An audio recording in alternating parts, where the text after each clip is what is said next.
Okay, first of all, today I'm going to cover why it is that Christianity will never see it coming, will never see the end coming. So, and I will title this, Why Christianity Will Not Be Ready for Messiah. What I'm going to do is cover some things that I've already covered in the past, but this time I'm going to use screen share. It is extremely important for everyone to understand Daniel 9, everyone, Jew and Christian alike. Now, what I have to point out is the reason why the Jews did not see the Messiah coming. They knew the signs of the times.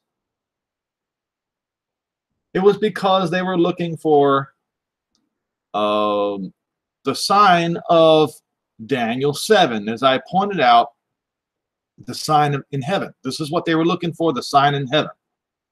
But if they would have read Daniel 9, they would have realized Messiah had to be cut off first.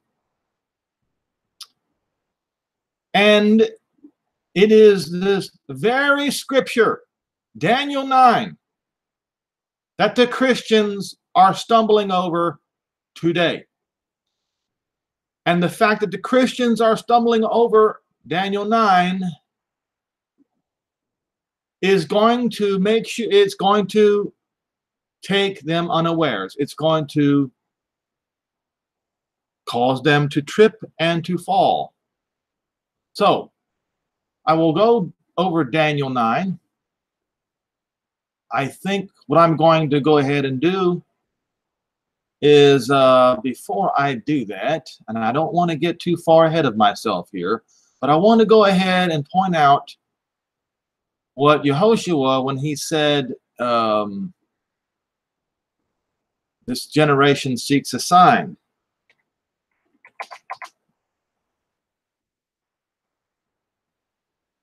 Okay, Matthew 16 and verse 4.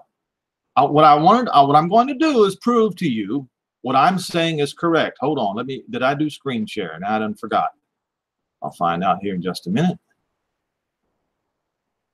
Nope, I didn't. So let me go to screen share real quick. Matthew 16. I forgot which verse it was. Verse 4. Okay, verse 1, the Pharisees and also with the Sadducees came and tempting him, desired him that he would show them a sign from where? Where does it say? From heaven. What sign were they looking for? Well, if they would have read Daniel 9, they would have realized that the sign of heaven was not to come yet.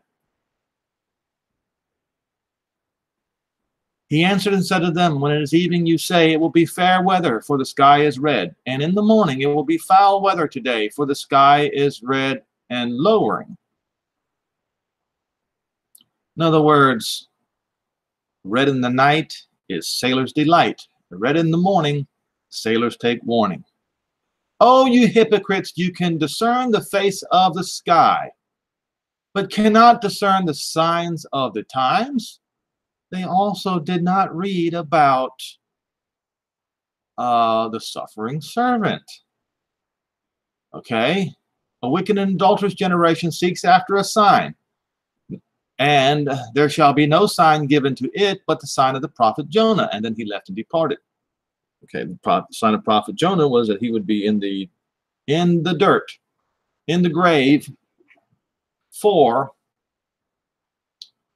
3 days and 3 nights. So I guess I need to go to the other sign.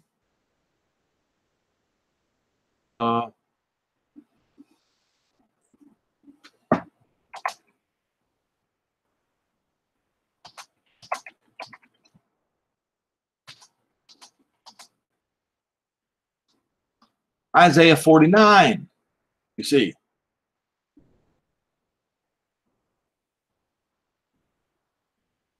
I should have read this They should have read this. This is a projection into the future of Messiah, what Messiah will say in the future. Listen, coastlands, unto me. Listen to me, you people from afar. Jehovah has called me from the womb. This is Messiah speaking in future tense. From the bowels of my mother, he has made mention of my name, Yehoshua, not Jesus. And he has made my mouth like a sharp sword. We read that in the book of Revelation. A two-edged sword comes out of his mouth. In the shadow of his hand has he hidden me. So in all the prophets, Moses, all the way to Adam and Eve, he was hidden. This is not what the Christians today believe. And made me a polished shaft, and then he accentuates the truth here. In his quiver has he hidden me, just like my own son was hidden in my quiver until he was conceived and then brought forth to be born. And said unto me, you are my servant, should be of Israel, in whom I will be glorified.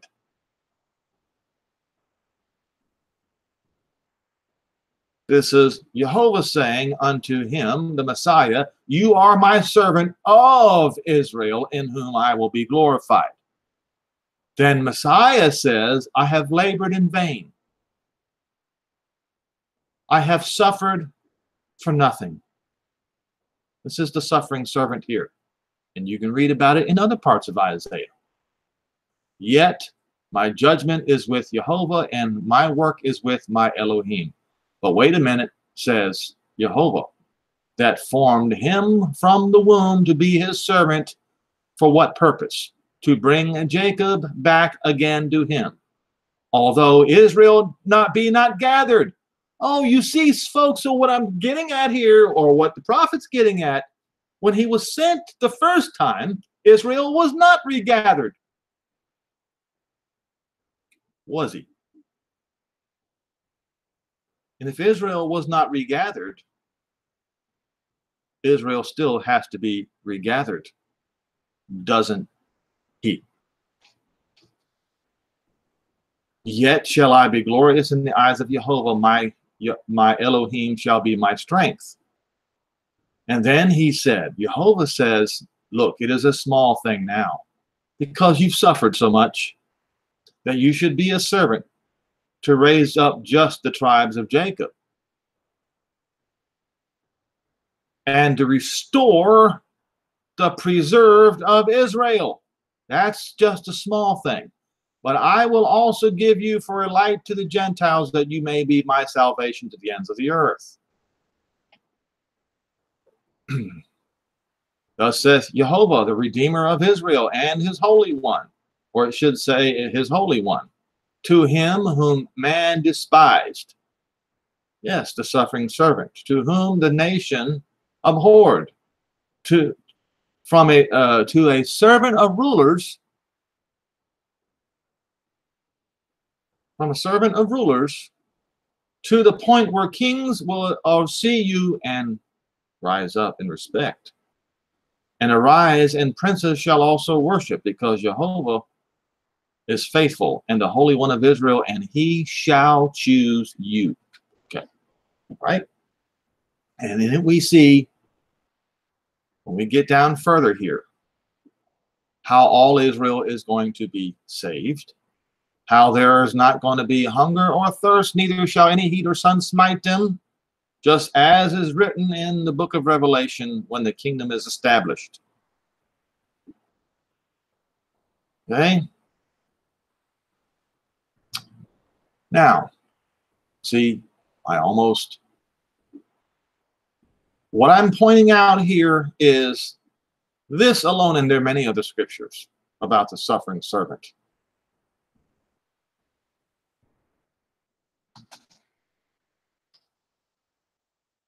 In Isaiah 52, same thing. You see.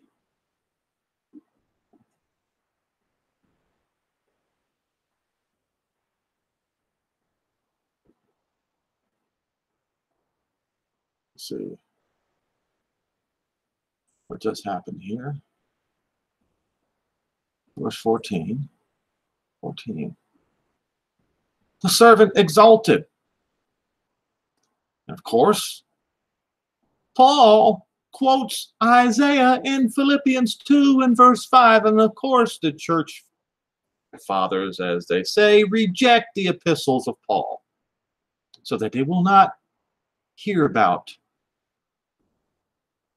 the salvation of Israel. Behold, my servant shall deal prudently. He shall be exalted and extolled very high. Because many men were astonished at you. Your visage was more marred than any man, and his form worse than ever the sons of men, so that he may sprinkle many nations. The kings shall shut their mouth at him, or die. For that which has not been told them, they shall see. And they that which have not heard, they shall consider. So, no excuses here, folks. None. Why then? And I will go to Daniel 7 to point out the sign that the Pharisees and the Sadducees were looking for. The sign in heaven. Verse 9, and I beheld till thrones. This is what they were looking for. But they did not read the book of Isaiah, neither did they read Daniel 9. Now, I'm coming after you Christians because you did not learn the lesson. I'm pointing the finger at you Christians because you did not learn the lesson of the Pharisees and the Sadducees. They were looking for this sign. Verse 9, behold, I beheld till thrones were cast down, and the Ancient of Days, our Father in heaven, did sit, whose garment was white as snow, and his hair of his head was like pure wool, and his throne was like a fiery flame, and his wheels as a burning fire. Read Ezekiel 1, beginning with verse 1, if you want to see what his throne looks like. A fiery stream issued forth and came before him. Thousands and thousands ministered unto him, and myriads stood before him. And the judgment was set, and the books were opened. And I beheld because of the voice of the great words which the horn spoke. And I looked at even until the beast was slain, and his body destroyed and given to the burning flame. As concerning the rest of the beasts, they had their dominion taken away, and their lives were prolonged for a season at a time. So this appears to be the rest of the beast. Could be the 10 kings, and the one beast that was thrown into the fire would be the man at the Vatican or Rome. And I saw in the night visions one like the Son of Man came with the cloud of heaven, or came with the cloud of the sky, as it should read, and came to the Ancient of Days, and they brought him near before him. So this and was given unto him dominion, glory, and a kingdom, and that all nations and languages should serve him, and his dominion is an everlasting dominion. This is the sign that the Pharisees and the Sadducees were looking for. But they didn't read Daniel 9, and the Christians today are not reading Daniel 9 correctly at all. That generation of Jews, the tribulation came upon them because they did not read Daniel 9 properly. Because they didn't read the book of Isaiah properly, as I have just pointed out this morning. So then let us go and carefully look at Daniel 9.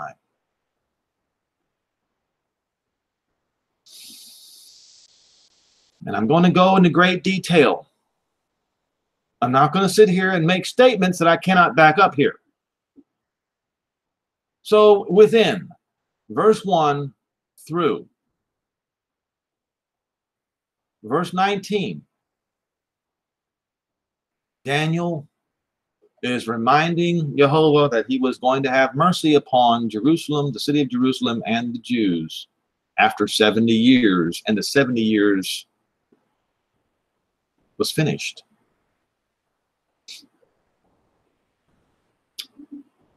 But Gabriel,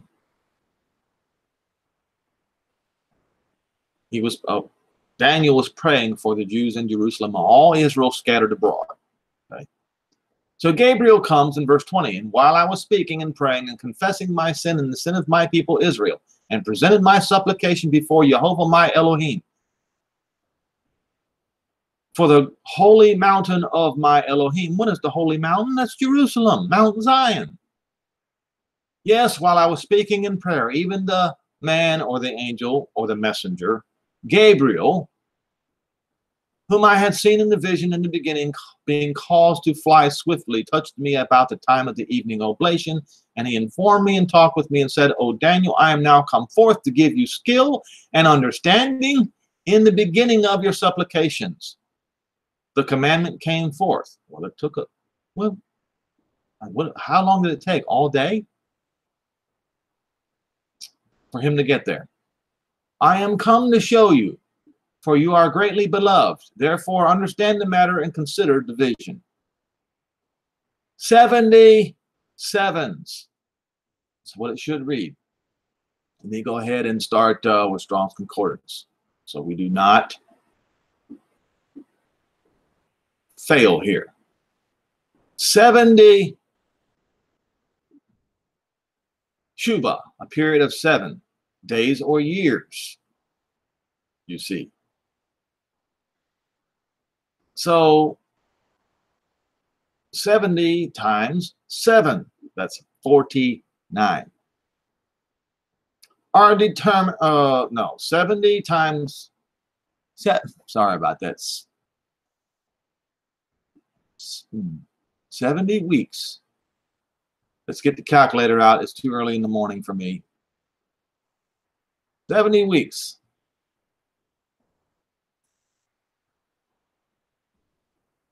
And it's 490 years. If you were to count the individual days of the week as years, as you can, as it clearly states, you can do. Right? A period of 7 days or years. Okay? Period of 7 days or 7 years. So 70 times 7. All right, 490. So we got a number, 490 total. And it's split into 3 parts, in spite of what your preacher tells you, in spite of what certain translations tell you. And I will prove to you it is split in 3 parts, not 2, like your preacher will say 69 weeks, or and then 1 week. This is what they will say. But that's not how it's written here.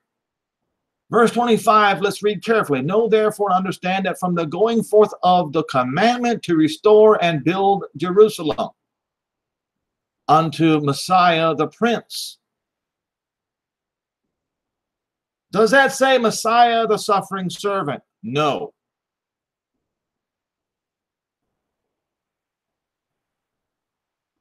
Is Messiah the suffering servant mentioned in this chapter? Not only is he mentioned in this chapter, he is mentioned in the very next verse.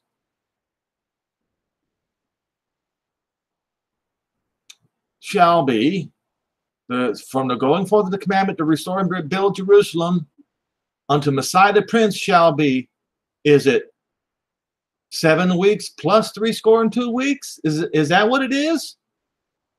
This is what your preachers tell you.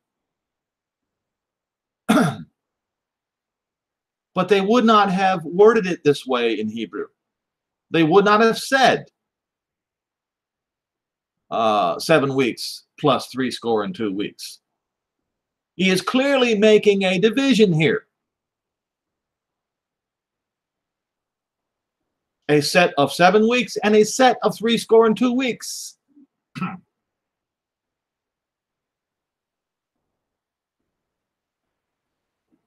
When you go to verse 26, you begin to realize this is the case.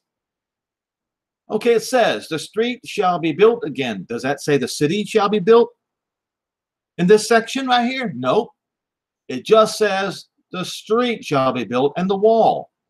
Well, why would the street and the wall be built and not the city in one particular subsection? Because it's a different time. Even in troublous times. Now, after 62 weeks and 7 weeks, is that what it says? That's what your preacher tells you, but that's not it. That's not true. It says after 62 weeks, that's 434 years, shall Messiah be cut off. Wait a minute.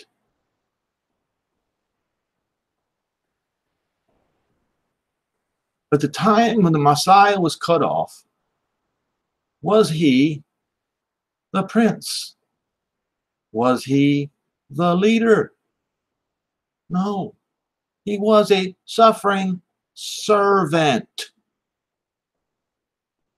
He had to humble himself. So the suffering servant, from the time of the 62 weeks, it does not give a beginning or the end, which is why you have to look at the prophet Nehemiah. Because it was the prophet Nehemiah was the one who was in charge of building the street and the wall. The city was not destroyed at the time. He was upset that the wall and the streets were run down, and he was afraid that the whole city of Jerusalem would fall into ruin because of it. And in order to do this, let's look this up, okay? So I'm saving the 7 weeks. Yes, I'm saving the 7 weeks. I'll get to that in a few minutes. Nehemiah. Nehemiah is the central figure of the book of Nehemiah, which describes his work in rebuilding Jerusalem during the Second Temple period. He was a governor of Persian-occupied Judea under Artaxerxes. Okay. In the 20th year, and that's backed up in the book of Nehemiah, of Artaxerxes, king of Persia, somewhere around 445 to 444 BCE. Nehemiah was a cupbearer of the king, learning that the remnant of Jews in Judah were in distress, and that the walls, it doesn't say Jerusalem was broken down, and so there was no need to build Jerusalem, was there? It was only the walls of Jerusalem were broken down, and he asked the king for permission to return, not to rebuild the city. Even this is incorrect. To rebuild the walls and the streets. Artaxerxes sent him to Judah as governor of the province with a mission to rebuild. Letters explaining his support for the venture and provisions for timber from the king's forest. Once there, Nehemiah defied the opposition of Judah's enemies on all sides: the Samaritans, the Jordanians, the Iraqis, yes, and the Saudis today, the Arabs, and what they call the Palestinians today, Philistines, and rebuilt the walls within 52 gates. Does it say rebuild Jerusalem? No, it does not. Because Jerusalem did not need rebuilding. The walls needed rebuilding. From the Sheep Gate in the north, the Hananel Tower in the northwest corner, and the Fish Gate at the west, the Furnaces Tower at the Temple Mount southwest corner, the Dung Gate in the south, and the East Gate, and the gate beneath the Golden Gate in the east. Now, folks, as you can see, This is not about rebuilding Jerusalem. This is about rebuilding the wall.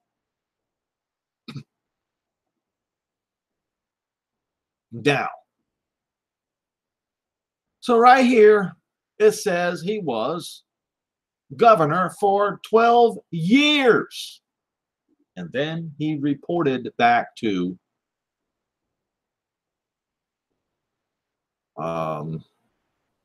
let's see. He reported back to the king once he was finished with his governorship. Okay. Of course, then sometime after he returned to Jerusalem, only to find that people had fallen back in evil ways. But I'm not covering this. I'm talking about the 12 years. So let's do this. Let's take 445, and some say it was 11 years. Who knows? Okay.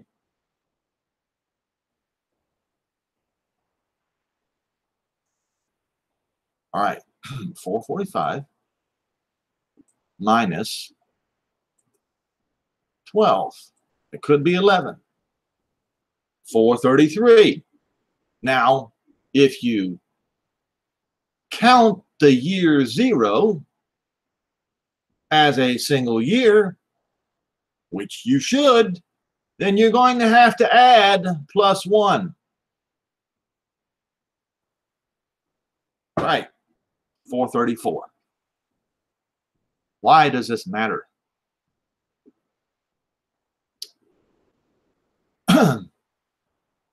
Divided by 62, I believe, is the equation.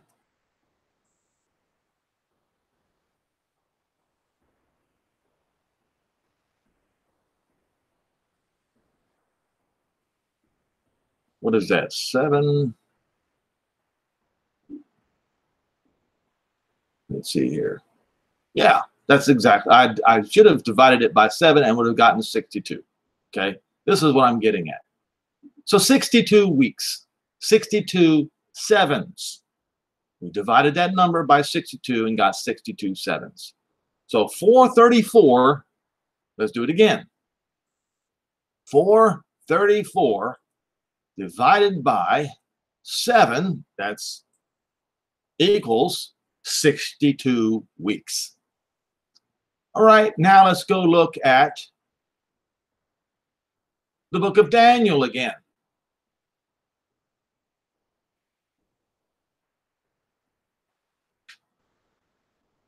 Okay.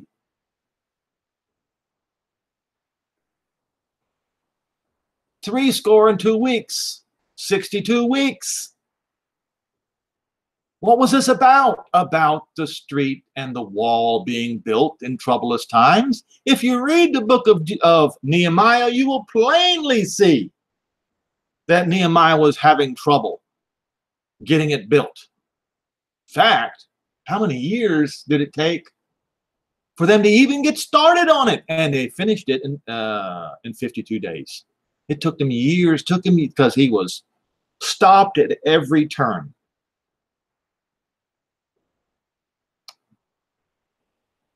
Now, so we have got to count from this point.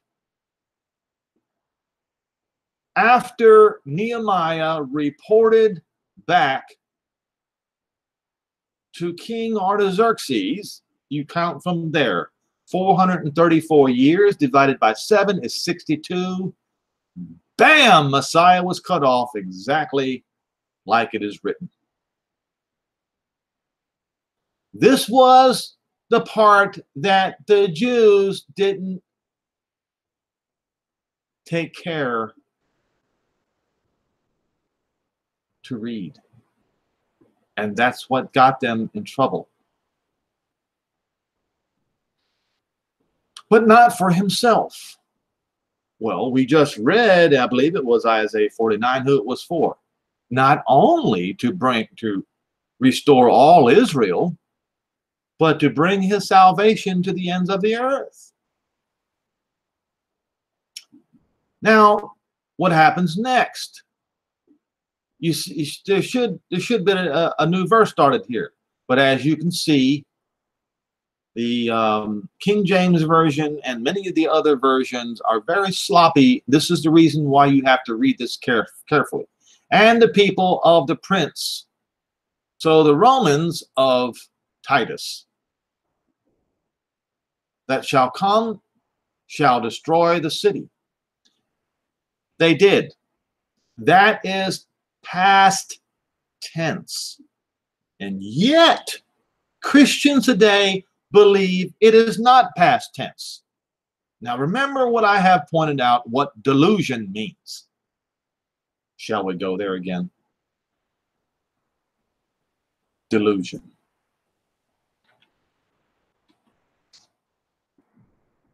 Delusion is an idiosyncratic belief or impression that is firmly maintained in spite of being contradicted by what is reality or a rational argument, typically a symptom of mental disorder.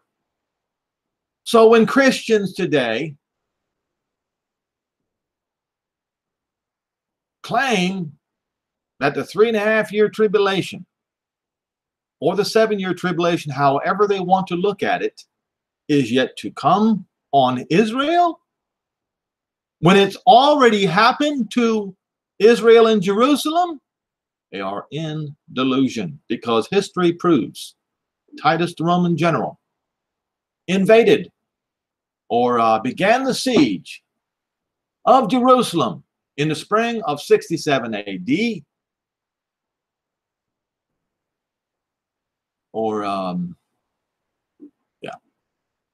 and on July the 14th, on 70 AD, daily sacrifices were called. Let's go to Daniel 9. Looky here. So I'm giving you folks dates. I want you to write them down. Okay? Shall come to destroy the city and the sanctuary, and the end thereof shall be with a flood. In other words, once they break the walls in, the troops will be flooding in uncontrollably. Because Titus did lose control of his men. He wanted to take the temple piece by piece to the Roman Pantheon as a trophy. But he lost control of his legions, even though the siege was supposed to be, let's see, how do I put this? Let me read this as it's written. And unto the end of war, desolations are determined.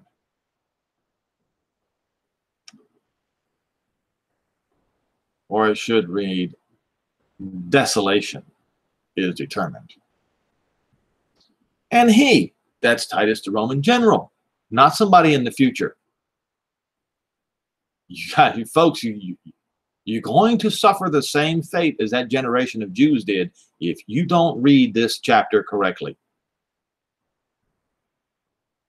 And I tell you, I was told by a Messianic Jewish preacher to stop reading Daniel 9.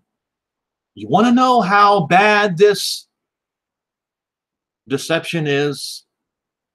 It's gone even to the Messianic Jews, unfortunately. He shall make a strong covenant with Israel. Does it say Israel? No, it does not say Israel. That's another part of the current narrative that is wrong with many. For 1 week or 7 years, a period of 7 years. I'm going to show you the 7 years in just a minute. They were going to besiege Jerusalem for a period of 7 years. What happened? All you got to do is do your due diligence, and you will find out that after 3.5 years, they broke through the wall. Titus, the Roman general, lost control of his men. And then what happened? What happened was July 11th or July 14th, 70 AD, daily sacrifices were caused to cease.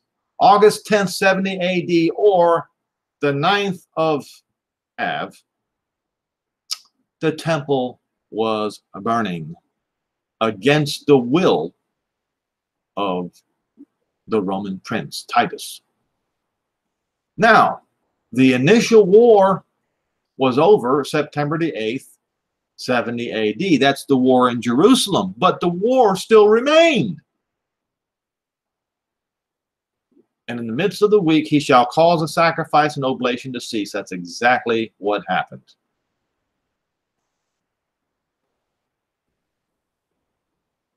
And for the overspreading of abominations shall he make it desolation until it is consumed, and that which is determined poured out upon the desolator.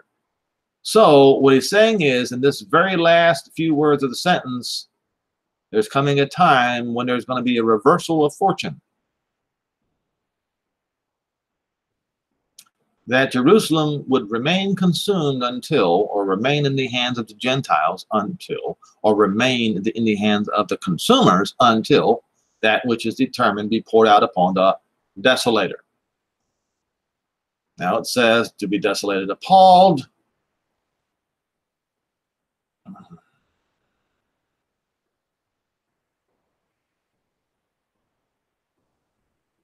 Judgment on others. So it's a reversal of fortune is what's going to happen.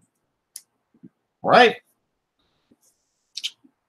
So let us read about the siege of Masada.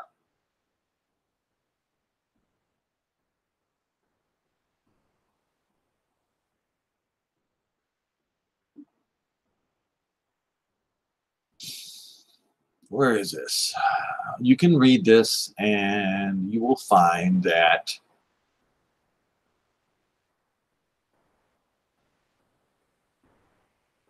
you can get all the gory details if you want. Now, the siege of Masada, let's see, in 72,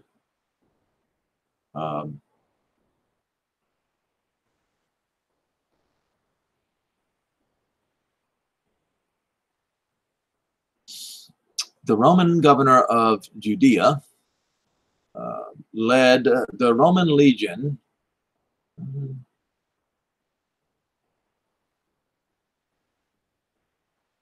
Let's see here. Yeah. So CE is actually what the Romans today call AD. Flavius Silva led Roman legion, the 10th legion. Who started this 10th legion? It was Gaius Octavius, otherwise known as Caesar Augustus, the first emperor of Rome, the first of the 7 heads. Okay?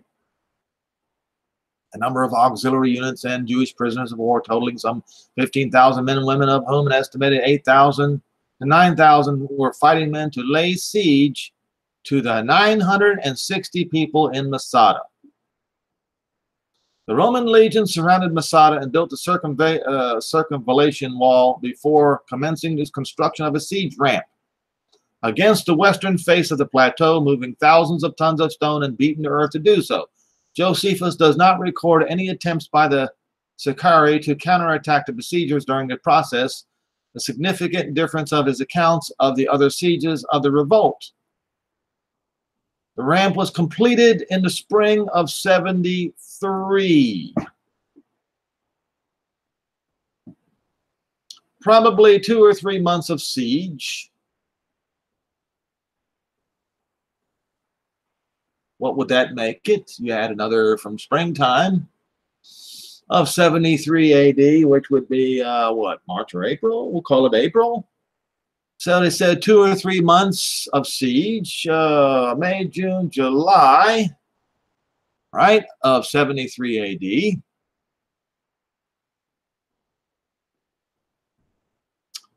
A giant siege tower with a battering ram was constructed to move laboriously up the completed ramp while the Romans assaulted the wall. A volley of blazing torches against the wall of timber, allowing the Romans to finally breach the wall in the fortress of April 1673 AD. When the, I don't know how that's, well, there's a little bit of a conflict here. But anyway, we'll go with it. When the Romans entered the fortress, however, they found it to be a citadel of death. The Jewish rebels had set all the buildings, had set fire to all the buildings, but the food storerooms ablaze, everything except the food storerooms ablaze, and had killed each other, declaring a glorious death, preferably to a life of infamy. So basically, what it's saying is that by the time 74 CE or 74 AD came around, it was over. Okay?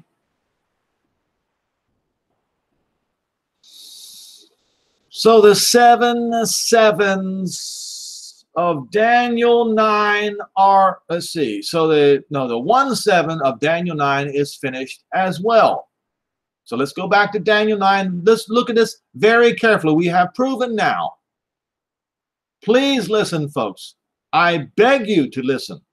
It is so important to understand that the 1 7, where he shall confirm a covenant with 1 7 with many, and he did. It was the Roman general Titus, the prince, made a pact with his legions to besiege the city of Jerusalem for 7 years. But they broke through the city walls in the middle of the week. Was it exactly in the middle of the week? Not exactly, but extremely close. Okay. In the midst of the week, he shall cause the sacrifice and oblation to cease, and for the overspread. Okay, so now we know that that 1 week is accounted for, never to happen again. Okay. We know that the 62 weeks, the 62 weeks, were appointed for Nehemiah when he rebuilt the street and the wall, not the city. We see here in verse 27 that Jerusalem was utterly destroyed. Then what is the meaning of this? To restore, to return, or to restore? Wait a minute. You see this? To return to Jerusalem and rebuild Jerusalem. What is Jerusalem? It's the old city. When was the old city returned to the Jews?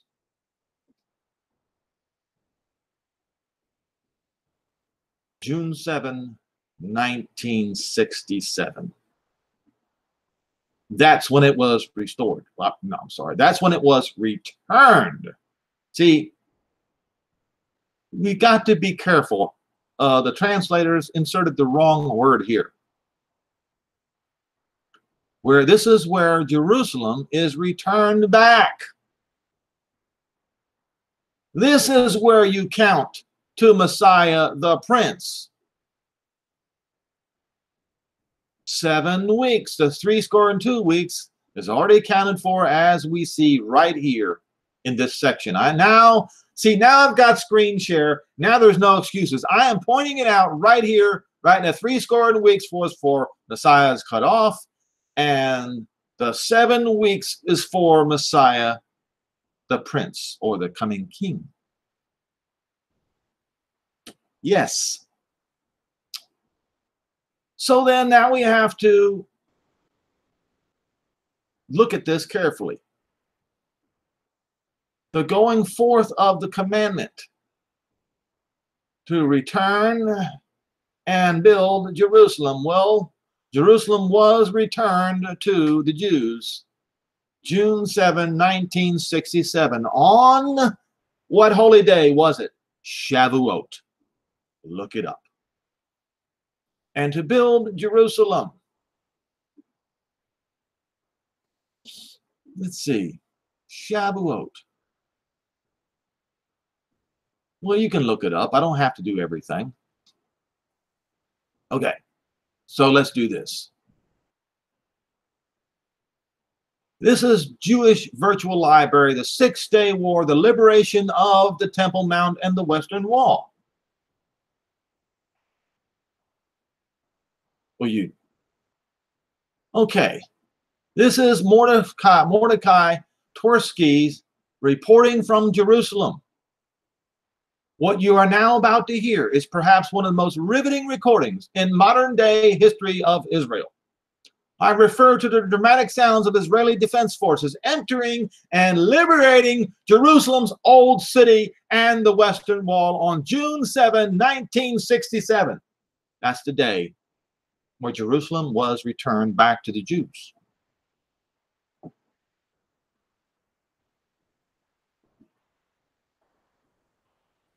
You hear the sounds of gunfire. You hear the footsteps of Israeli soldiers as they draw closer and closer as General Uzi Narkis instructs them and asks to be shown where the Western Wall stands, as we hear a triumphant Brigadier General Shlomo Goren, later to become the chief rabbi of Israel, as he recites the memorial prayer and sounds the shofar as Israeli soldiers weep with sorrow over their comrades killed in combat. Now, you should read the whole thing, folks.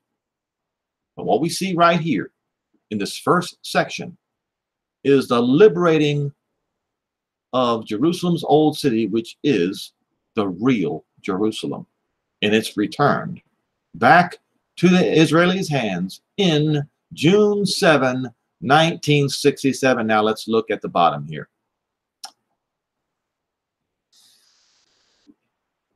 I'm going to try to say this in Hebrew if I can. My apologies to the Israelis for butchering the language. Le Hashana Hazat Be Yerushalayim Ha Benuya Be Yerushalayim Ha Atika. Translation: this year, in a rebuilt Jerusalem, in the Jerusalem of old. What that means, it's time to rebuild Jerusalem as it was in the Jerusalem of old. So the call and the return of Jerusalem to Israeli hands happened on June 7, 1967. So now we have to count 7 sevens.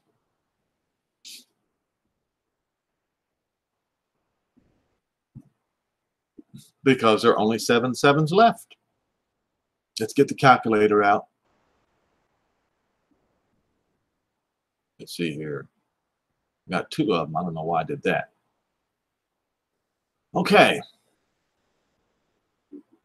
7 times 7 equals what? 49 years. All right?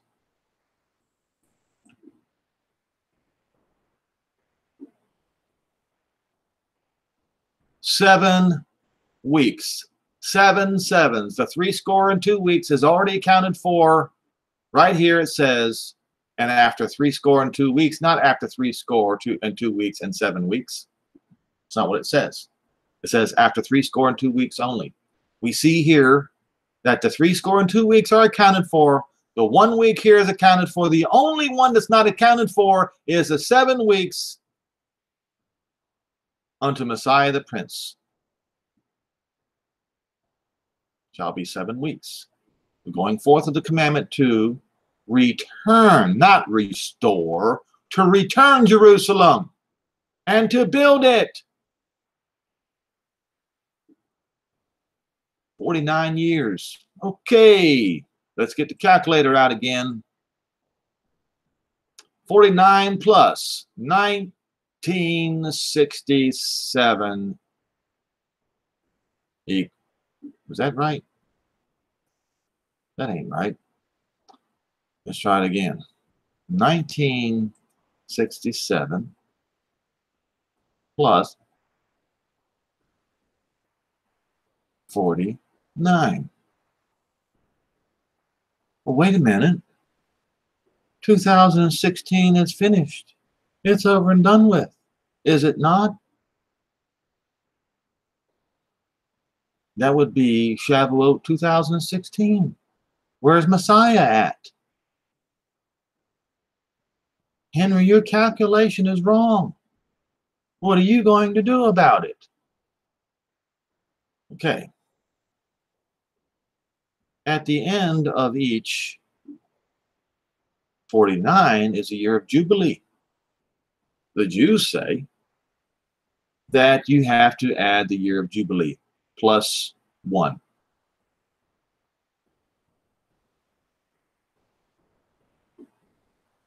In 2017, the Hebrew calendar of 2017 would actually, as I understand correctly, would be in the spring of 2018. Do you know what happened on the spring of 2018? You see, folks, please let me remind you that the years on the Hebrew calendar start in the springtime.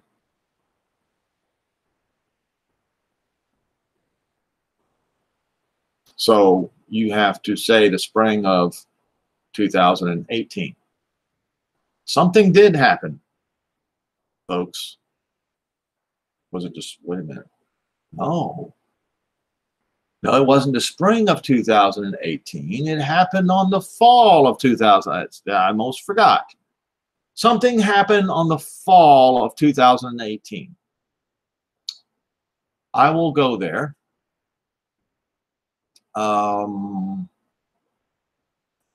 Let's see, strange mist on the Temple Mount, or mist on the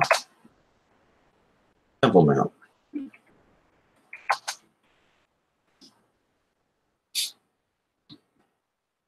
Okay, let's go there.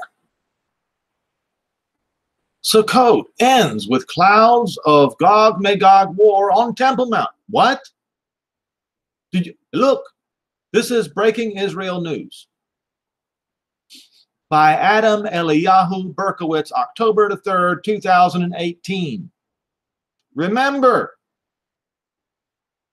the Jubilee of the 7 sevens ended in the spring of 2018. And what happened? Take a look at this picture. You see that? You see this?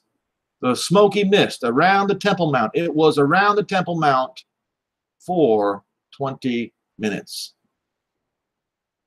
The phenomenon was recorded by Josh Wander, a Mount of Olives resident. Interestingly enough, I have cousins by the name of Nice Wander. Interesting. A sunrise prayer session was organized on the plaza overlooking the Temple Mount for the holy days of Hoshana Rabbah, the last day of the week-long holiday of Sukkot, Feast of Tabernacles.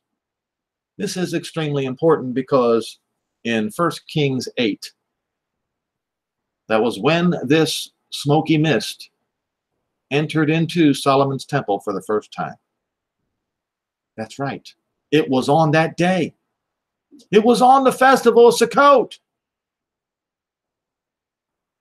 Just after sunrise, I recorded a Facebook Live video of the prayers when I panned my camera to the Temple Mount, Wander told Breaking Israel News. All of a sudden, I noticed a cloud or fog that erupted from the northeast corner of the mount.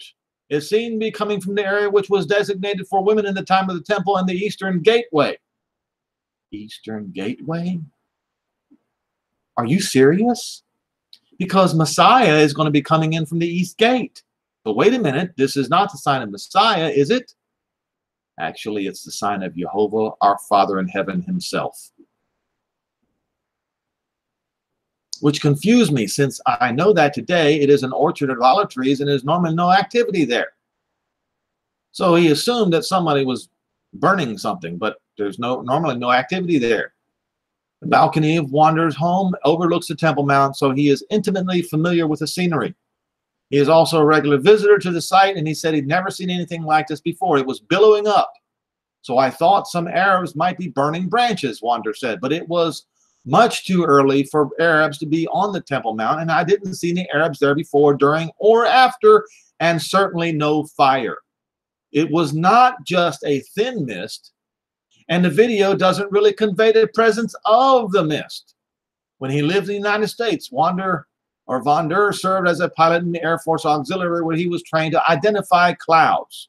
Meteorology and identifying clouds is an essential part of pilot training.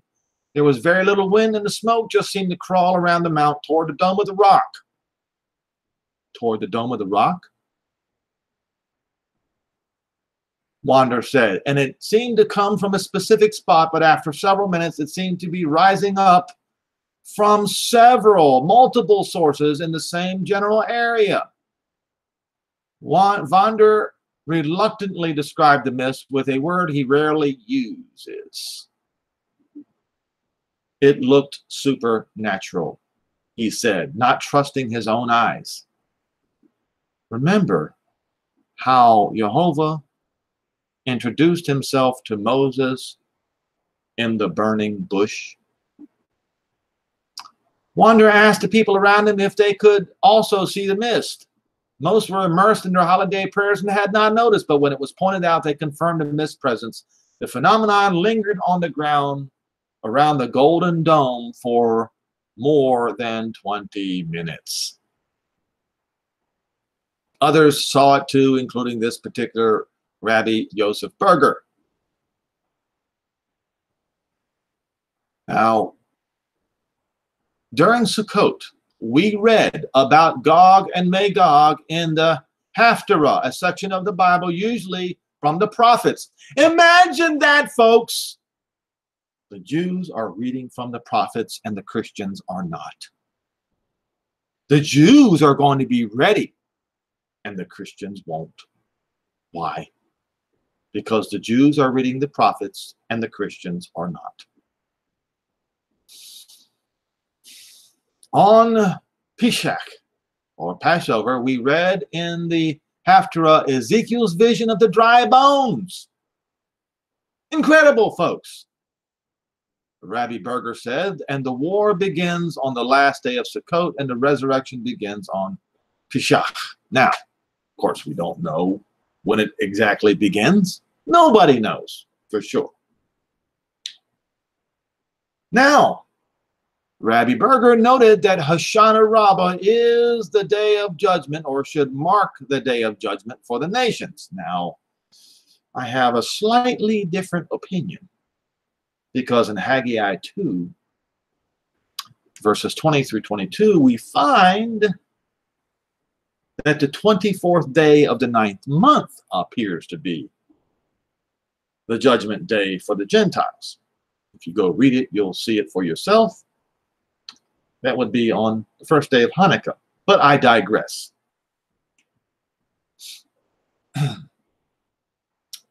So then, let's go look at 1 Kings.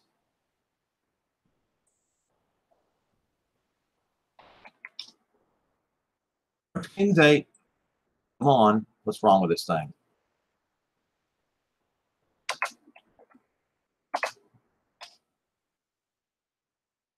Okay, this is right after the temple was built.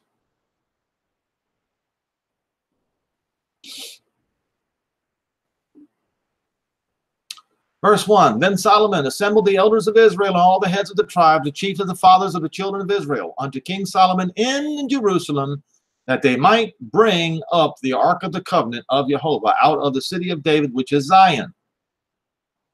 And all the men of Israel assembled unto King Solomon after the feast on the month of Ethanim, which is what? The 7th month. What feast is that? Sukkot. What is the 7th day of Sukkot? Hoshana Rabbah. That was when these Jews saw the smoky mist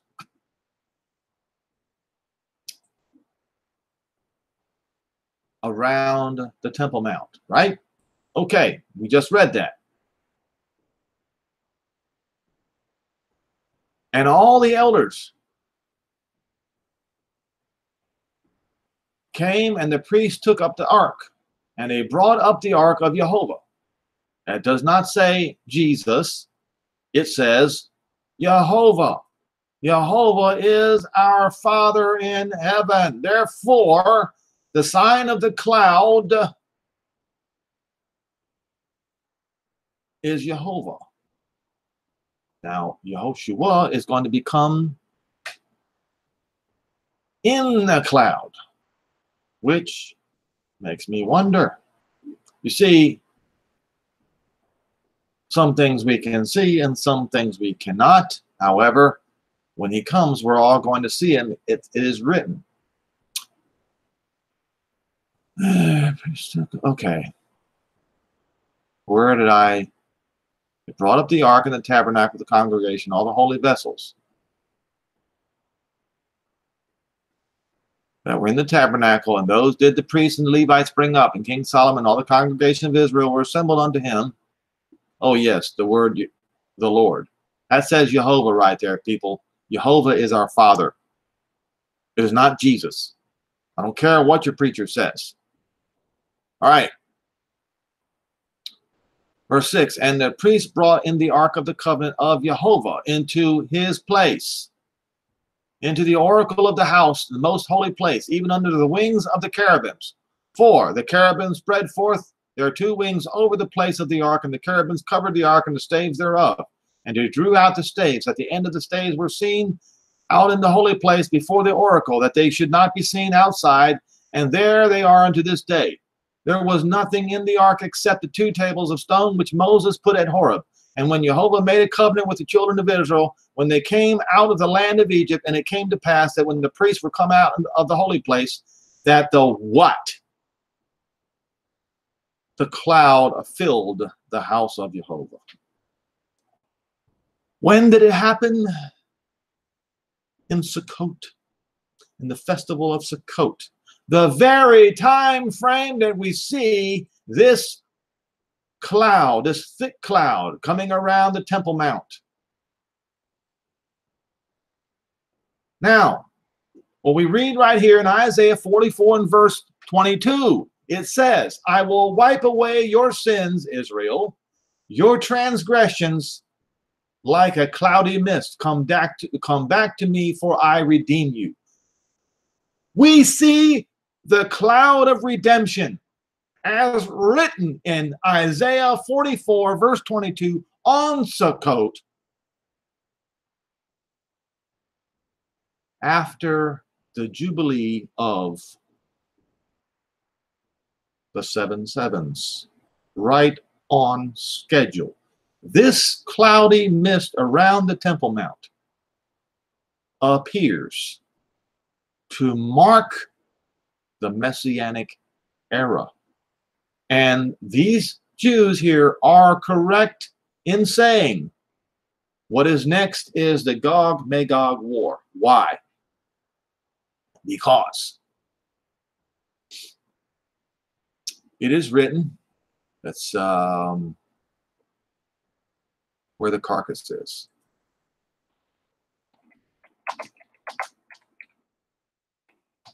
Where the body is.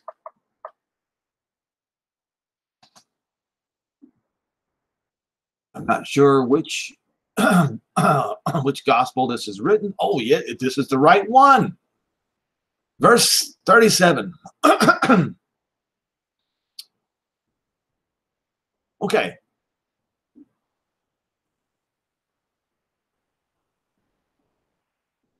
Now, the verse 22, it says to his disciples, the days will come when you shall desire to see one of the days of the Son of Man, and you shall not see it.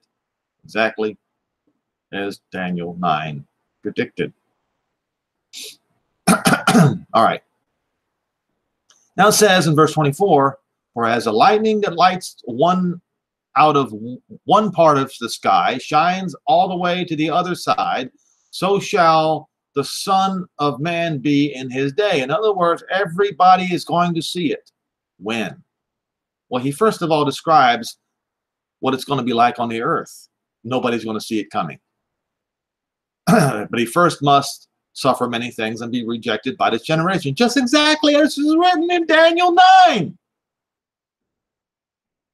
And as it was in the days of Noah, so shall it be in the days of the Son of Man. They'll never see it coming. Who will never? The Christians won't see it coming. It's obvious that at least a lot of the religious Jews are reading the prophets. They did eat, they drank, they married wives, and likewise they were given in marriage until the day that Noah entered the ark, and the flood came and destroyed them all. Likewise also it was in the days of Lot that they did eat, they drank, they bought, they sold, they planted, they built. But at the same day that Lot went out of Sodom, it rained fire and brimstone from heaven and destroyed them all. This is like the day in which the Son of Man is revealed in the last days, after the 7 sevens are finished. Well, they're finished. And in that day, he that is on the housetop and his stuff in the house, let him not come. So in other words, when the angels come to visit and say, you're invited to the marriage supper, go. You are an Israelite, go. You don't waste your time. You don't fool around. You just go, because provisions will be made for you. And he that is in the field, let him likewise not go back to his house. Remember Lot's wife. How then are you going to be raptured if you have to remember Lot's wife? Was Lot raptured? Huh? Ever thought about that? Well, this right here, this destroys the rapture theory already. Three words, remember Lot's wife. Destroys the rapture theory. Whosoever shall seek to save his life shall lose it. And whosoever shall lose his life, in other words, you got to leave everything behind and risk your life to do what you're told in that day. I tell you, in that night, there shall be 2 men in one bed, the other shall be taken and the other left. 2 women shall be grinding together and the other one be taken. Raptured? How can it be raptured if he says, remember Lot's wife? 2 men shall be in the field, one shall be taken and the other left. And they answered and said unto him, where are they going to be taken? Where, master? And he said unto them, wheresoever the body is, there the eagles will be gathered together. Did the Jews have it right that we just read concerning Gog-Magog war? Yes, they did, and I'm going to prove it right now. Ezekiel 39.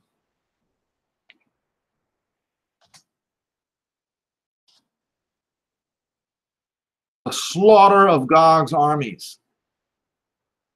Verse 17, and you, son of man, says Jehovah Elohim, speak unto every feathered fowl, yes, the eagles, the vultures, and all the beasts of the field, assemble yourselves and come and gather yourselves on every side, north, south, east, and west, to my sacrifice, that I sacrifice to you, even a great sacrifice. Where?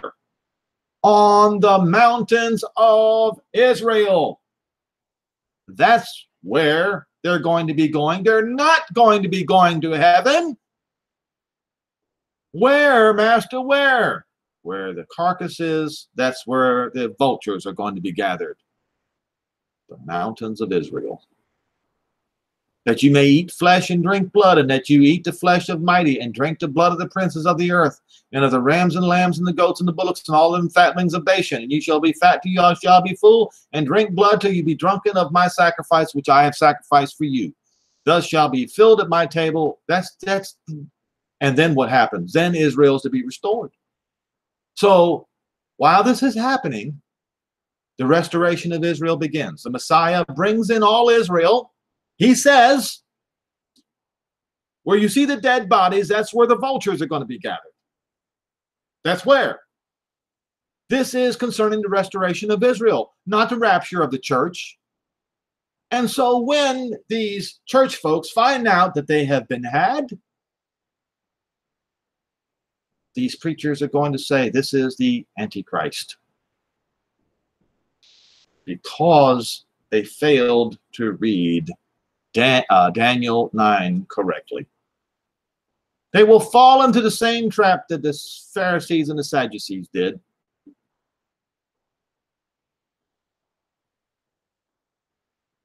I hope you don't. And I look, folks, this takes too long for me to cover this. But I wanted to try to do the best summary I possibly could. And there's enough information here for you to realize that the preachers had deceived the entire Christian masses. If people would just bother to read Romans 11, if people would bother to read Revelation 10 and verse 7, where it clearly talks about how the words of the prophets are going to stand and everything written in the prophets are going to be done. That's what's written in. Look, you can listen to your preacher if you want to. You can hear your preacher tell you that the words of the prophets don't matter anymore. But John said in Revelation 10 and verse 7 that in the days of the last trumpet, all the words that are written by the words of the prophet are going to be fulfilled.